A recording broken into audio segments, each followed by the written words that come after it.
ଦଶପଲ୍ଲା ଡାକ୍ତରଖାନା ପରିସରରେ ସଫେଇ କର୍ମଚାରୀଙ୍କ ଧାରଣା। ଦଶପଲ୍ଲା ଡାକ୍ତରଖାନା ପରିସରରେ ସଫେଇ କର୍ମଚାରୀମାନେ ଶୁକ୍ରବାର ଦିନ ଧାରଣା ଦେଇଛନ୍ତି। ସୁପରଭାଇଜର ସନ୍ତୋଷ କୁମାର ନାୟକଙ୍କୁ କାର୍ଯ୍ୟରୁ ଛଟେଇ କରିବା ସହ ତାଙ୍କୁ ପୁନଃ ନିଯୁକ୍ତି ଦାବି କରି ଧାରଣା ଦେଇଥିଲେ। ଏହି ଧାରଣା ଫଳରେ ଡାକ୍ତରଖାନା ପରିସରର ସଫେଇ ହୋଇପାରିନଥିବା ଜଣାପଡ଼ିଛି। ଭାରତୀୟ ମଜଦୁର ସଂଘ ନେତୃତ୍ୱରେ ଏହି ଧାରଣା ଚାଲୁ ରହିଥିବା ଜଣାପଡ଼ିଛି। ତେବେ ଏହି ଆନ୍ଦୋଳନ ପଛରେ ଥିବା ପ୍ରକୃତ ସତ୍ୟାସତ୍ୟକୁ ନେଇ ଏବେ ଚର୍ଚ୍ଚା ଜୋର ଧରିଛି। ବିଶ୍ୱସ୍ତ ସୂତ୍ରରୁ ମିଳିଥିବା ସୂଚନା ଅନୁଯାୟୀ ସୁପରଭାଇଜର ସନ୍ତୋଷ ନାୟକ ପୂର୍ବରୁ ନିଜ ଦାୟିତ୍ୱ ସୁଚାରୁ ରୂପେ ତୁଲାଉନଥିବା ଏବଂ କାର୍ଯ୍ୟରେ ଅବହେଳା କରୁଥିବା ଜଣାପଡ଼ିଛି, ଯାହାକୁ ନେଇ ସାଧାରଣରେ ଏବେ ଅନେକ ପ୍ରଶ୍ନବାଚୀ ସୃଷ୍ଟି ହୋଇଛି।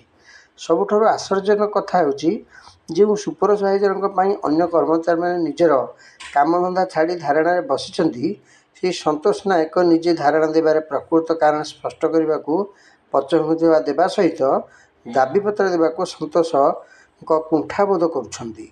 ଦେଖାଯାଉ ଆଗକୁ ଉଚ୍ଚ କର୍ତ୍ତୃପକ୍ଷ କ'ଣ ପଦକ୍ଷେପ ନେଉଛନ୍ତି ତାହା ଦେଖିବାକୁ ବାକି ରହିଲା। ଦଶପଲ୍ଲାରୁ ରଞ୍ଜନ ଦାସଙ୍କ ରିପୋର୍ଟ, ଓଡ଼ିଶା ନ୍ୟୁଜ୍।